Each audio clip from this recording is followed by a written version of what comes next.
Bismillahirrahmanirrahim. Assalamualaikum warahmatullahi wabarakatuh. Alhamdulillah, nahmaduhu wa nasta'inuhu wa nastaghfiruh wa na'udzu billahi min syururi anfusina wa min sayyiati a'malina. May yahdihillahu fala mudhillalah wa may yudlilhu fala hadiyalah. Asyhadu an la ilaha illallah wa asyhadu anna Muhammadan abduhu wa rasuluh. Allahumma sholli ala sayyidina Muhammad abdika wa nabiyyika rasulika nabiyil ummi wa ala alihi wa ashabihi wa man tabi'ahum bi ihsanin ila yaumidin. Fa ya ibadallah usikum wa nafsi bi taqwallah faqad fazal muttaqun. Qala Allah ta'ala fil Qur'anil Karim, ya ayyuhalladzina amanu ittaqullaha haqqa tuqatih wa la tamutunna illa wa antum muslimun. Ya ayyuhan nasu taqu rabbakumul ladzi khalaqakum min nafsin wahidah wa khalaqa minha zawjaha wa basa minhuma rijalan katsiran wa nisaa'a wattaqullaha alladzi tasaaluna bihi wal arham innallaha kana 'alaikum raqiba. Ya ayyuhalladzina amanu ittaqullaha wa qulu qawlan sadida yuslih lakum a'malakum wa yaghfir lakum dzunubakum wa may yuti'illaha wa rasulahu faqad faza fawzan 'azima. Rabbi shrah li sadri wa yassir li amri wa hlul 'uqdatam min lisani yafqahu qawli. Allahumma anfa'na bima 'allamtana wa 'allimna ma yanfa'una. Rabbi zidna ilma warzuqna fahma. Allahumma a'inna ala dzikrika wa syukrika wa husni ibadatik. Allahumma ij'al Qur'ana rabbi'a fi qulubina wa nura fi sudurina. Amma ba'd. Ma'asyiral muslimin wa muslimat, Bapak Ibu sekalian yang senantiasa dirahmati oleh Allah Subhanahu wa taala. Alhamdulillah, Allah karuniakan kepada kita semuanya, Allah memilih kita semuanya sebagai bagian daripada hambanya yang senantiasa mendapatkan hidayah yang tidak ternilai harganya. Allah hadirkan kita di dalam taman surga, taman yang di dalamnya Allah turunkan malaikat-malaikat rahmatnya. Allah turunkan pengabulan-pengabulan doa yang diaminkan oleh para malaikat-malaikat yang Allah tugaskan di antara duduk-duduk kita. Dan Allah juga menghitung setiap langkah-langkah kaki kita, upaya-upaya kita sampai kemudian kita bisa hadir dalam majelis ini sebagai jalan kemudahan kita menuju surganya Allah. Man salakan tariqan yaltamisu fihi sahalallahu tariqan ilal jannah. Dan kita semuanya dicatat oleh Allah sebagai hamba-hamba yang sedang berada di jalan Allah. Man kharaja fi thalabul ilmi fahuwa fi sabilillah hatta yanju. Maka Bapak Ibu sekalian, tidak ada yang kemudian rugi, tidak ada yang kemudian sia-sia ketika kita bisa dihadirkan dalam kesempatan-kesempatan seperti ini. Justru yang terjadi sebaliknya, ketika kita tidak mengetahui adanya taman surga tetapi kita tidak bergabung di dalamnya. Maka Ibu Bapak sekalian, luar biasa bagaimana sampai dengan detik ini Allah masih menanamkan itu.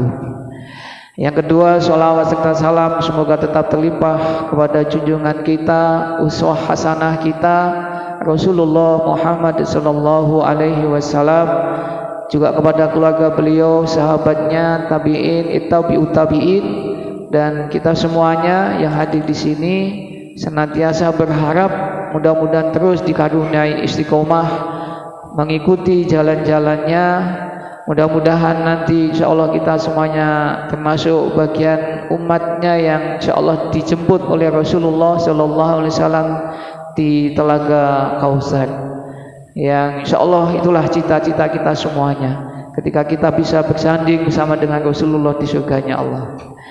Ibu bapak sekalian yang dirahmati Allah, tadi sudah saya singgung ya bahwasanya keluarnya kita, berkumpulnya kita di dalam majelis ilmi seperti ini semuanya kita satu dihitung sebagai jalan kita dimudahkan menuju surganya Allah.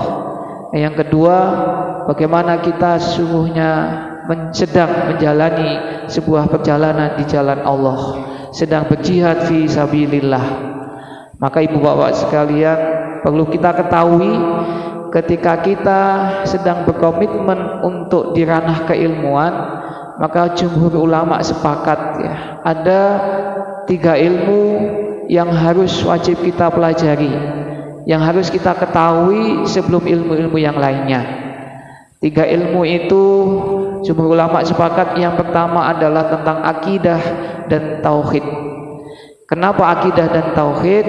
Karena dengan akidah dan tauhid kita akan menjadi benar di sisi Allah. Kita itu tidak saja baik, kita tidak cukup menjadi orang yang baik, tetapi kemudian ternyata ada yang salah tentang akidah dan tauhid kita, sehingga kita tidak menjadi benar. Makanya kalau kita ketahui syurutul qabulul ibadah, syarat diterimanya ibadah kita oleh Allah, ya, yang pertama ternyata bukan saja benarnya, ya, bukan saja baiknya, tetapi juga benarnya yang harus kita lakukan. Makanya ibu bapak sekalian, di zaman, apalagi di zaman fitnah seperti ini, ya, tantangan terberat di zaman akhir seperti ini adalah tentang kesyirikan, tentang salahnya akidah dan tauhid kita. Ya, dan tiket utama kita untuk menuju kepada surganya Allah itu adalah akidah yang benar, tauhid yang lurus. Ya, kalau kemudian kita bermasalah tentang akidah dan tauhid kita, ya sudah bisa dipastikan, maka surga yang kita cita-citakan itu bisa jadi jauh dari kita. Ya, terlebih di zaman fitnah seperti ini, ibu bapak sekalian, yang hari ini sampai-sampai Rasulullah kita ingat beliau pernah berpesan, ya, gambaran umatku nanti yang terperosok ke dalam kesyirikan dan gambaran umatku nanti yang selamat dari kesyirikan itu seperti domba hitam kelam, yang warna hitam kelamnya itulah gambaran dari umatku yang terperosok ke dalam kesyirikan. Sedangkan satu garis putih di dalam tubuh domba yang hitam kelam itulah gambaran umatku yang selamat dari kesyirikan. Itu zaman akhir, zaman fitnah. Dan hari ini kita sudah bisa merasakannya. Itulah ilmu yang pertama yang harus kita ketahui, harus kita pelajari sebelum ilmu-ilmu yang lainnya, ya, tentang akidah dan tauhid. Makanya sampai-sampai Allah sendiri sudah mengatakan, la in asrakta la yahbatanna amaluka wa la takunanna minal khasirin. Jadi kalau saja kita melakukan sholat malam terus, amalan-amalan ibadah mahdoh kita terus, ternyata kemudian kita juga salah di dalam tauhid dan akidah kita, maka kata Allah, la in asrakta la yahbatanna amaluka, yang kita lakukan semuanya itu sia-sia, tidak ada artinya apa-apa, wala takunanna minal khasirin, dan kita termasuk golongan orang-orang yang merugi. Jadi iman-iman. Makanya inilah, jangan pernah kemudian kita terbesit sedikit pun akidah yang tidak benar. Itu yang pertama. Yang kedua, kata para ulama sepakat bahwasanya ilmu yang wajib harus kita ketahui sebelum ilmu yang lainnya di antara 3 itu, yang kedua adalah tentang tafsir. Kenapa tentang tafsir? Karena ilmu ini adalah perkataan Allah. Supaya kemudian kita itu bisa berjalan di atas kebenaran menuju kepada Allah. Banyak orang kemudian itu menafsirkan ilmu Allah, apakah Al-Quran, apakah Sunnah, kemudian mengikuti apa yang dia inginkan, karena dia tidak mengetahui tentang tafsir yang seharusnya dia ketahui. Ini ilmu yang kedua. Dan ilmu yang ketiga adalah tentang tazkiyatun nafs, tentang bagaimana kita mencucikan hati kita. Kenapa tazkiyatun nafs? Karena inilah yang akan menenangkan jiwa dan hati kita. Karena dengan tazkiyatun nafs inilah kita akan pandai mengkondisikan bagaimana hati kita itu menuju kepada Allah dengan hati yang diridhai oleh Allah. Banyak orang yang tahu ilmu, dia faham tentang ilmu, tapi ternyata adabnya tidak ada, ucapannya kasar, tidak memiliki hati yang lembut, sehingga ilmu yang dia ketahui itulah sia-sia. 3 ilmu itu Bapak Ibu sekalian, akidah yang benar, tauhid yang lurus, kemudian tafsir yang benar yang mengikuti Allah dan Rasulnya, dan yang ketiga adalah tazkiyatun nufs. Pada kesempatan yang tidak lama ini Ibu Bapak sekalian, kita coba mengkaji tentang bagaimana sesungguhnya tazkiyatun nufs. Tazkiyatun nufus itu bukan membicarakan tentang ibadah, tentang fikih ibadah, tidak. Tapi tazkiyatun nufs itu berbicara tentang hati dan jiwa kita.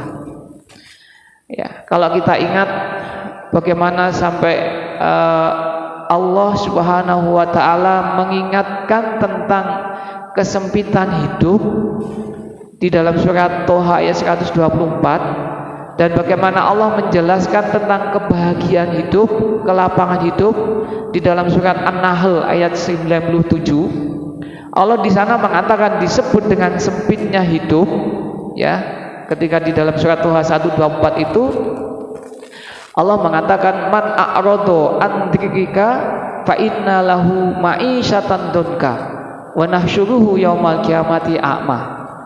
Jadi Allah di sana mengatakan barang siapa seseorang yang lalai dari mengingat kepada Allah, man a'rado an dzikrika fa inna lahu ma'isyatan dunka, Allah akan menjadikan dirinya ma'isyatan dunka. Ini Allah menjelaskan tentang kesempitan hidup. Ya, dan Imam Ibnu Katsir menafsirkan yang dimaknai dengan kesempitan hidup, Ibu Bapak sekalian, itu menurut beliau adalah orang ini punya segala sesuatu, rumah mewah, kendaraan, mau milih yang mana saja cuma Pak, semuanya ada. Tapi ternyata hatinya, jiwanya tidak ada ketenangan, tidak ada kebahagiaan. Itulah ma'isyatan dunka, kata Imam Ibnu Katsir. Ya. Dan yang kedua, Allah menjelaskan tentang kebahagiaan hidup di dalam surat An-Nahl ayat 97. Man amilan solehan min zakarin aw unsa wa huwa mu'min fala yuhyiyannahu hayatan thayyibah. Kuncinya ternyata tentang hayatan thayyibah, kebahagiaan hidup itu diantaranya adalah karena barang siapa yang beriman dan beramal soleh. Kata pertamanya adalah iman. Iman itu adanya di dalam hati, keyakinan di dalam hati. Lagi-lagi ternyata adalah yang menjadikan kita bahagia hidup kita itu hati. Makanya sampai Rasulullah kemudian mengatakan laisa ghina kasratul abd walakin ghina nafs. Tidaklah disebut kaya itu dengan banyaknya harta, tetapi disebut kaya itu kasratul abd, kayanya jiwa dan hati kita. Ya. Maka kembali kepada penjelasan Imam Ibnu Katsir tadi, Ibu Bapak sekalian, jenengan pilih yang mana? Kagungan semuanya ning mboten saged napa-napa. Ya, duwe apa-apa ning ora iso apa-apa, napa milih ora duwe apa-apa ning iso apa-apa. Nah, milih sing pundi, Pak? Pak Ari. Duwe apa-apa ning ora iso apa-apa, apa gak duwe apa-apa ning iso apa-apa.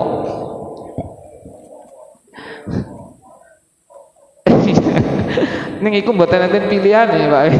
Pilihannya cuma kali ya. Kalau harus memilih gitu nggih. Ya sebagaimana tadi, tidaklah kemudian kita itu sempit hidup kecuali karena hati kita. Maka inilah pentingnya tazkiyatun nafs. Ya, maka Ibu Bapak sekalian, tazkiyatun nafs itu terkait dengan amalan hati. Ya. Dan amalan hati ini banyak. Dan amalan hati inilah yang nanti akan menjadikan kita itu mau ma'isyatan dunka ataukah kita hasanatul hayah, kebahagiaan hidup kita. Itu ngaruhnya di amalan hati kita. Dan amalan hati kita itu banyak. Ridho kepada Allah itu amalan hati, sabar itu amalan hati, mencintai, mahabbah itu amalan hati. Tetapi puncak dari amalan hati ibu bapak sekalian, itu adalah tentang keikhlasan. Nah, ini puncaknya amalan hati kita.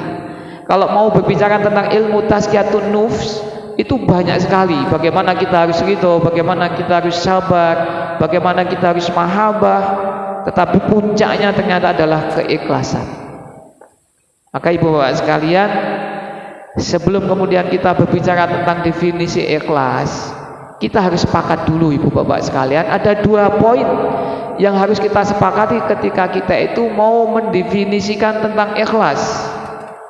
Apa 2 poin itu? Yang pertama adalah tidak dibolehkan di antara kita menghakimi orang lain, seseorang itu ikhlas atau tidak ikhlas. Ini poin pertama, harus sepakat, Pak. Jadi tidak diperbolehkan. Kita manusia hidup itu tidak diutus oleh Allah, tidak dijadikan oleh Allah untuk menjadi hakim apakah seseorang itu ikhlas atau tidak ikhlas. Ya, jadi nggak boleh ketika saya misalnya ngomong, wah Pak Haryadi itu nggak ikhlas, nggak boleh. Ya. Karena ikhlas ini adalah amalan hati yang tahu adalah Allah. Itu poin pertama ibu bapak sekalian. Makanya bagaimana kemudian ketika kita memiliki akidah ahlu sunnah wal jamaah, itu adalah melihat yang zahir, tetapi tidak melihat hatinya, melihat yang tidak nampak. Apakah ada dalilnya Bapak Ibu sekalian tentang bahwasanya sesungguhnya kita tidak diperkenankan untuk menghakimi seseorang itu ikhlas atau tidak ikhlas? Seharusnya kalau memang manusia itu diperkenankan oleh Allah untuk menjadi hakim antara seseorang itu ikhlas dan tidak ikhlas, seharusnya Rasulullah SAW. Tapi tidak ada riwayat Rasulullah SAW yang kemudian Rasulullah itu menghakimi si fulan ikhlas, si fulan tidak ikhlas. Makanya kita harus hati-hati ya tentang menyebut oh si fulan ikhlas, si fulan tidak ikhlas. Jangan mudah kemudian memvonis. Nanti gara-gara habis ini kemudian Pak Haryadi moto di majelis taklim As-Sakinah, kemudian diambil di statusnya. Kemudian kita membaca alhamdulillah suasana majelis taklim As-Sakinah barakallah. Lalu dibuat status, wah ini ada orang yang punya berkomentar, wah baru gitu aja kok dimuat, nggak ikhlas gini. Nah, ini tidak boleh. Ya, ikhlas dan tidak ikhlas itu hanya kewenangan dari Allah. Itu yang pertama Bapak Ibu sekalian. Dalilnya adalah bagaimana ketika sahabat Rasulullah Shallallahu Alaihi Wasallam, sahabat yang terkasih, tersayang oleh Rasulullah, Usamah bin Zaid, ya, tepang ya kali Usamah bin Zaid. Paling enggak membaca kisahnya, ya. Beliau itu sahabat terkasih dari Rasulullah SAW. Di dalam sebuah peperangan, beliau Usamah bin Zaid sudah sedang berduel dengan musuhnya. Saat sedang berduel, pedang yang dibawa oleh musuhnya terlempar jauh dan Usamah bin Zaid sudah di atas musuh itu. Kemudian dia mau memenggal. Ketika mau memenggal, musuhnya itu kemudian asyhadu alla ilaha illallah wa asyhadu anna Muhammadan abduhu wa rasuluh. Sempat kemudian Usamah bin Zaid menghentikan pedangnya, tapi ternyata Usamah bin Zaid tetap kemudian memenggal kepala lawannya tadi. Lalu sampai berita ini jatuh kepada Rasulullah sallallahu alaihi wasallam. Rasulullah sallallahu alaihi wasallam kemudian memanggil Usamah bin Zaid.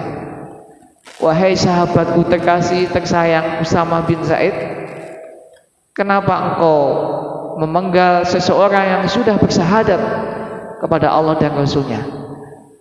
Apa jawab Usamah bin Zaid? Wahai Rasulullah, dia bersyahadat itu tidak saat di depan. Saya berduel dengan dia itu sudah sejak lama, panjang waktunya. Dan di akhir dalam waktu duel itu si fulan tadi bersyahadat, dan syahadatnya itu hanya main-main saja, tidak ikhlas gitu intinya. Apa jawab Rasulullah, ibu bapak sekalian? Ternyata Rasul kemudian mengatakan, wahai Usamah bin Zaid, apakah engkau membedah dada si fulan yang kemudian kamu penggal itu sehingga engkau tahu bahwasanya syahadatnya si fulan itu main-main? Tidak bisa dijawab oleh Usamah bin Zaid.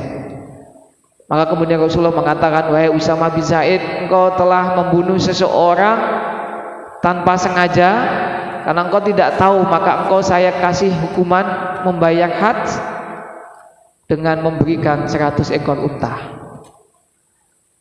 Ya, sampai-sampai seperti itu. Padahal logis, Pak ya. Menurut kita melihatnya logis, orang wis embek gak iso apa-apa baru bersahadat. Dan Usama bisa mengatakan, oh ini hanya pertipuan, ini pengen selamat tok gitu. Secara logis, Pak. Ya, tetapi secara hati tidak bisa kita memvonis si fulan tadi dia tidak ikhlas. Maka sampai kemudian Rasulullah mengatakan, kamu telah melanggar, wahai Usama bin Zaid, dengan standar kamu telah membunuh seseorang tanpa sengaja, sehingga hadnya adalah membayar dengan 100 ekor unta. Ini dalilnya, Pak. Sehingga kita tidak diperkenankan bahwasanya kita itu menghukumi, menjadi hakim seseorang itu ikhlas atau tidak ikhlas. Ini poin pertama yang harus kita sepakati. Menawi kula panjenengan bahas perkawis masalah ikhlas dan tidak ikhlas. Sampun gambil-gambil nuduh vonis yang sanes seseorang untuk awakmu gak ikhlas. Ya. Atau sebaliknya mengatakan, ikhlas napa mboten Pak panjenengan tidak majelis taklim menika? Ikhlas napa mboten Pak? Ya.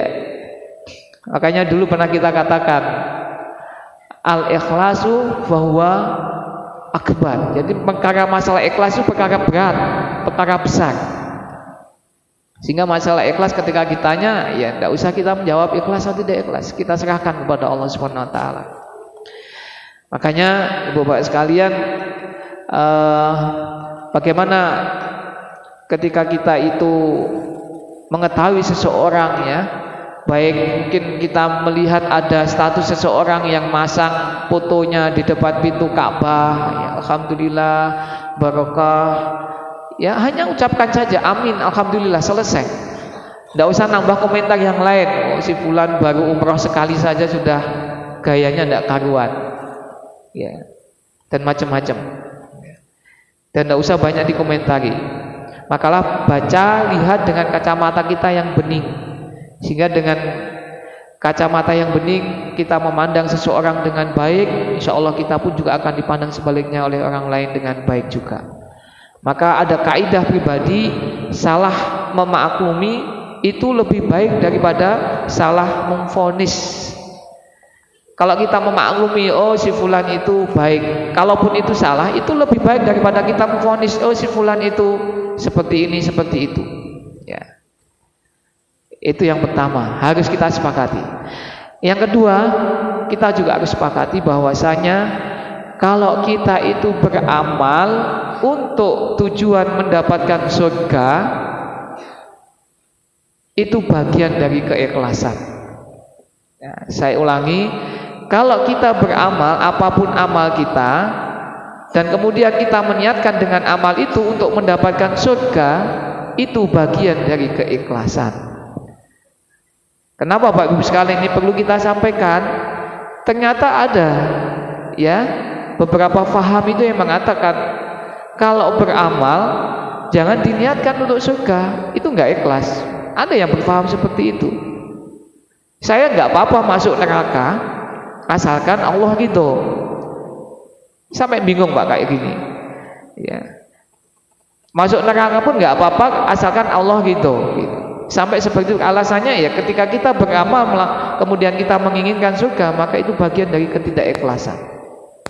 Ya, ini sesuatu yang tidak disepakati. Makanya kalau kita itu beramal melakukan ibadah dengan tujuan untuk mendapatkan surga, itu bagian dari keikhlasan. Bahkan bagian dari perintah dari Allah Subhanahu wa taala. Ya, makanya misalkan ketika saya sholat malam supaya kemudian saya bisa mendapatkan di surga nanti ada sebuah apartemen, pintunya surga yang tidak bisa terbuka kecuali dengan sholat malam. Itu bentuk bagian daripada keikhlasan. Ya, tidak salah gitu. Karena memang Allah juga memerintahkan kepada kita, wasari'u ila maghfiratim mir rabbikum wa jannatun 'arduhas samawati wal ardh. Artinya bahwasanya kita diminta untuk bersegera menuju kepada surganya Allah. Itu ibu bapak sekalian 2 poin yang menjadikan diri kita harus sepakat kalau kita berbicara keikhlasan, jangan menyalahkan dan jangan vonis orang lain ikhlas dan tidak ikhlas. Yang kedua, jangan menyalahkan kalau seseorang itu beribadah untuk tujuan surga, jangan dianggap itu tidak ikhlas. Bahkan memang itu perintah dari Allah. Bahkan Allah mengatakan wa basyiril ladzina amanu wa amilus sholihah anna lahumul jannah. Atau tadi di ayat yang saya bacakan di depan tadi, ya, di surat Ali Imran 133 itu. Ya. Ini Bapak sekalian dua poin yang terlebih dahulu harus kita sepakati. Lalu sesungguhnya apa sih ikhlas itu, Ibu Bapak sekalian? Ya, ikhlas harus didefinisikan secara syar'i. Ya. Kenapa? Karena kita kadang ada saja yang kemudian mendefinisikan ikhlas itu macam-macam. Ada yang mengatakan ikhlas itu seperti surat Al-Ikhlas yang di dalamnya tidak ada kata ikhlas. Ada yang mengatakan seperti itu. Ada juga kiai yang biasa mengatakan ikhlas itu kados tiyang ingkang wonten wingking. Kemudian berhajat di wingking, kemudian ditinggal begitu saja. Karepe untuk memudahkan tentang definisi ikhlas. Tapi sesungguhnya ikhlas harus kita definisikan secara syar'i. Jangan sampai nuntut orang lain untuk berlaku ikhlas, kita sendiri kemudian tidak paham tentang ikhlas. Kita sebagai suami memandang kamu ini jadi istri harus ikhlas. Lalu istrinya ganti bertanya, "Napa Pak ikhlas ini, Bu?" "Mbuh aku ora ngerti." Jangan gampang nuduh orang lain untuk melakukan menuntut mereka untuk ikhlas, tapi kita nggak paham tentang ikhlas. Ya. Jadi ikhlas itu secara bahasa berasal dari kata khalaso yakhlusu. Ya, khalaso itu maknanya adalah membersihkan sesuatu dari pengotornya. Itu secara bahasa ya. Misalkan ada air dalam satu gelas, yang air itu akan kita minum, ternyata di situ ada semut. Maka kemudian kita membersihkan semut itu dari permukaan air yang akan kita minum. Maka inilah yang disebut dengan khalaso. Ya, upaya membersihkan sesuatu dari pengotornya. Ini secara bahasa. Ya, tapi secara etimologinya, secara definisi yang sesungguhnya ikhlas itu adalah upaya untuk memurnikan tujuan semata untuk mendekat kepada Allah sehingga jauh dan tidak ada pengotor-pengotornya. Itu makna ikhlas, Pak. Yaitu memurnikan tujuan semata-mata untuk kemudian bertakarub kepada Allah sehingga kita terbebaskan dari pengotor-pengotornya. Ya, jadi murni tujuan, Pak. Tidak ada tujuan yang lain. Dari pengotor-pengotornya apapun bentuknya, itu ikhlas. Jadi jangan sampai salah sebagaimana tadi ya, bahwasanya ikhlas itu kemudian kita bagian-bagian supaya kita menjelaskan sebagaimana di depan tadi ya, sebagaimana surat Al-Ikhlas yang di dalamnya tidak ada kata ikhlas. Kemudian seperti orang di belakang yang buang hajat kemudian ditinggalkan begitu saja. Tapi ikhlas itu maknanya sebagaimana tadi, upaya untuk memurnikan tujuan semata-mata bertakarub ilallah sehingga kita terbebaskan dari pengotor-pengotornya. Allah itu punya salah satu sifat namanya ghayur. Ghayur itu pecemburu. Dan Allah tidak akan pernah menoleransi amalan-amalan kita yang kemudian kita tidak murnikan tujuannya semata kepada Allah. Allah itu akan menolak amal-amal kita ketika kita ada 0,000 sekian persen yang kita tujukan kepada selain dari Allah. Karena Allah itu paling detail terhadap amal-amal kita. Dan Allah tidak melihat bagaimana tampang kita, bagaimana harta kekayaan kita. Tapi yang dilihat oleh Allah adalah isi hati kita tentang amal-amal itulah. Dan amal kita itu tergantung dari niat kita. Innamal a'malu binniyat, yang sudah sangat kita hafal. Ibu bapak sekalian, kita paham betul tentang sifat ghayurnya Allah ya. terkait disampaikan diriwayatkan oleh Abu Hurairah radhiyallahu anhu, orang yang pertama ya, kata Rasulullah, innama awwalin nasi yukhda yaumal qiyamati salasatun.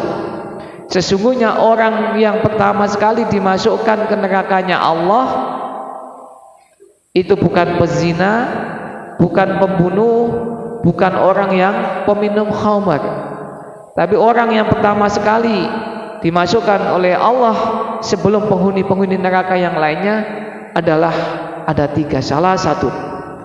Yang pertama, mereka tercana adalah orang yang syahid di jalan Allah. Yang kedua, orang yang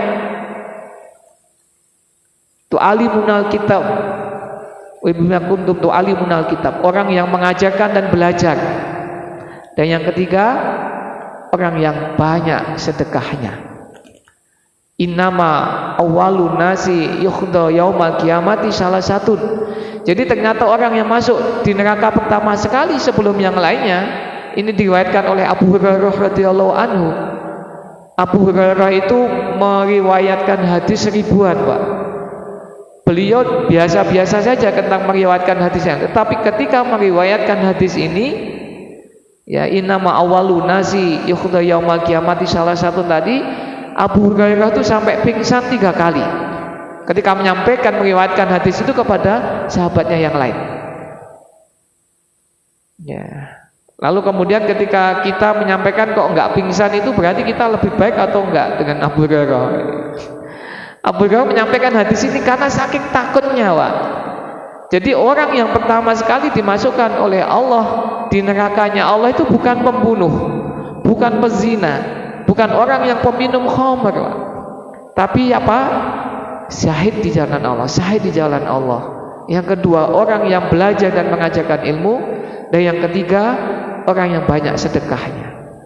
Nanti di dalam hadis ini kurang lebih diceritakan ada seseorang yang kemudian dipanggil oleh Allah. Wahai fulan, fulan dipanggil oleh Allah, digambarkan gambaran-gambaran surga yang seakan-akan itu sudah menjadi haknya dia.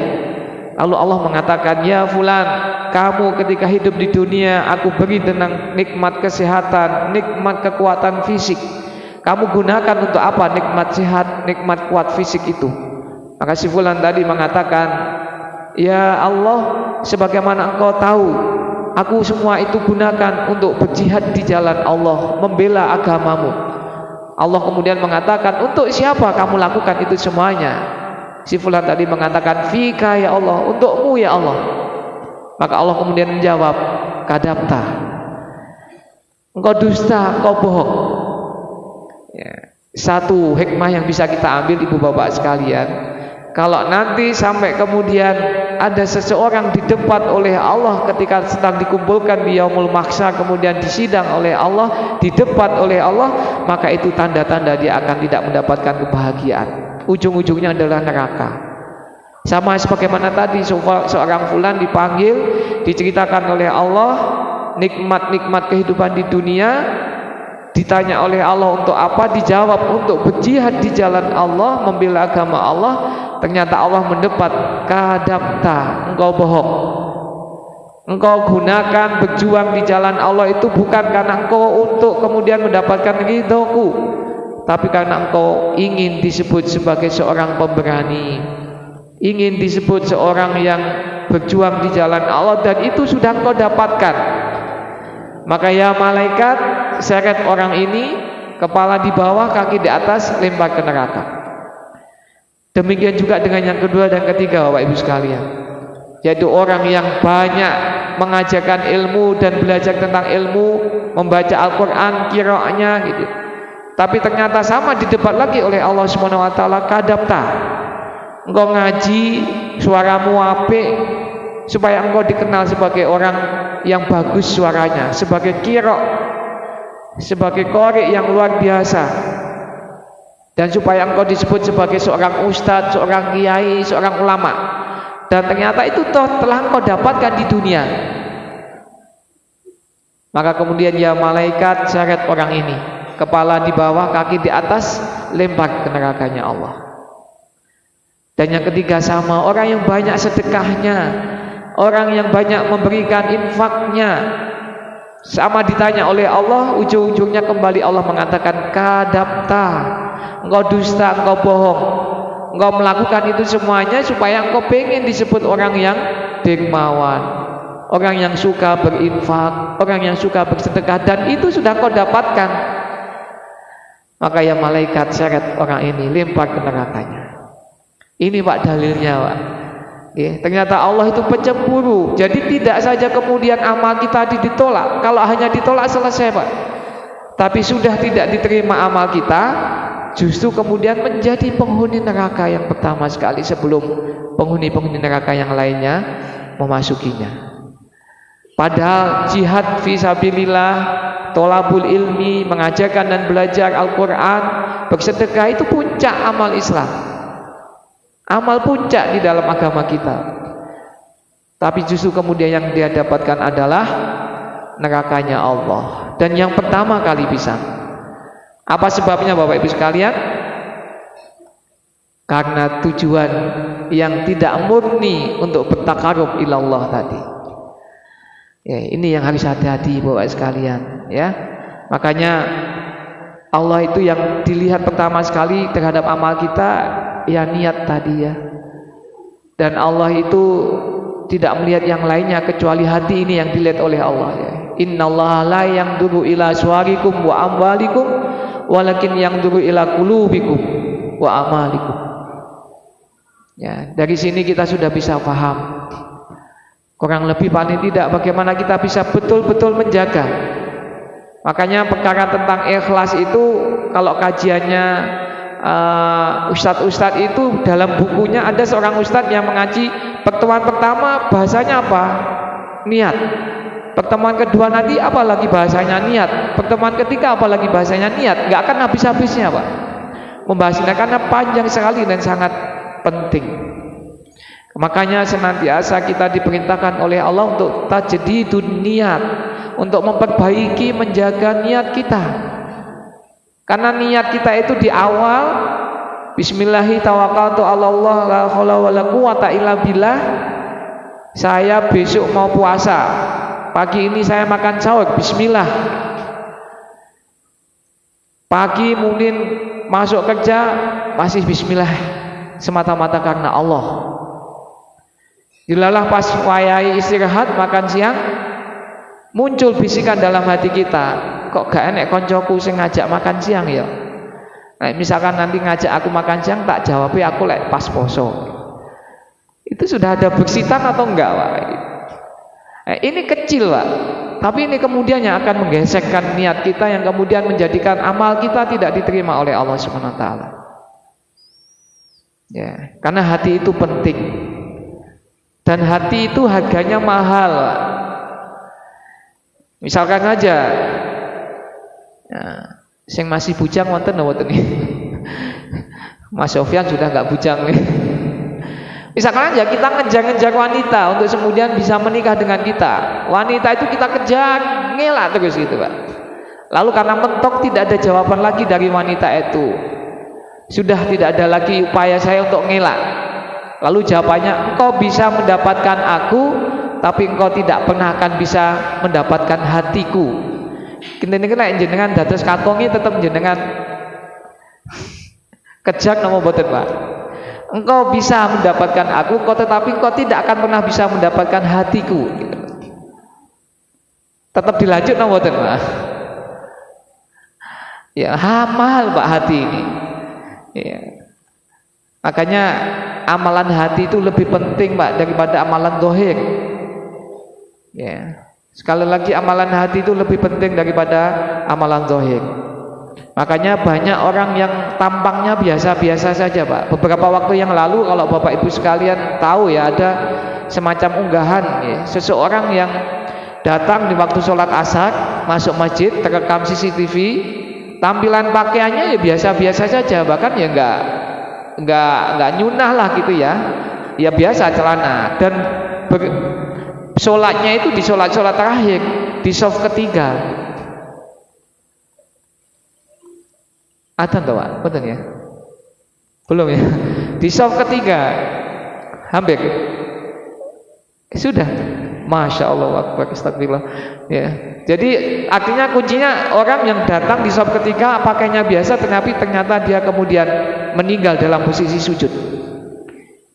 Ya. Tidak tahu Pak, tampangnya biasa-biasa saja, tetapi ternyata Allah melihat hatinya dan Allah menerima seseorang tadi meninggal dalam keadaan husnul khotimah. Ya, ini Ibu Bapak sekalian, mohon maaf tidak terasa saya melihatnya itu Pak, jamnya jam 7 belum ada gitu, makanya saya bablas terus.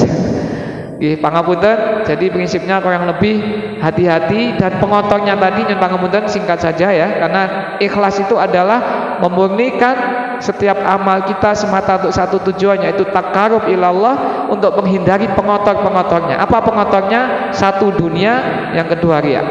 Ya. Kalau kita sampai ngamal, poso, sholat, kok tujuannya untuk proyek?